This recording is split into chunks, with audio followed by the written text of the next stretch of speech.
20 سال کا جوان ہے، غسل جنابت کا پتہ نہیں، زنا کی اقسام کا پتہ نہیں، غیبتوں کا پتہ نہیں، کون کون سے گناہ کر رہے ہیں۔ آیت اللہ تباہی ایک کے گھر میں گئے کہ مجھے تیرے گھر میں بدبو گناہ آ رہی ہے، کہ چند گھنٹے پہلے یہاں پہ کوئی غیبت کر کے گیا ہے، گناہ کی بو ہوتی ہے، گھروں میں بدبو ہوگی کہ امام زمانہ آئیں گے۔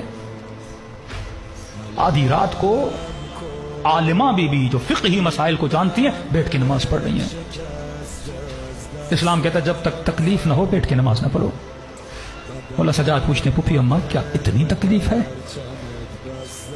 کربلا، کوفہ، راستے کی تکلیفیں، بیٹھ کے نماز نہیں پڑھی؟ کہ سجاد میرے لال زندان میں کھانا بہت کم آتا ہے، ہمارا پیٹ بھرا ہوتا ہے، کسی نے ہمیں پتھر نہیں مارے، کسی نے ہمیں تازیانے نہیں مارے، پھر بھی ہم مصلے پہ نہیں جا پاتے۔ فرمایا میں سارا کھانا بچوں میں تقسیم کرتی ہوں۔ اب زینب کے بدن میں طاقت نہ رہی کہ کھڑی ہو سکے، تبھی فرمایا خدا کو اس زینب کا واسطہ دو، خدا دعا رد نہیں کرتا۔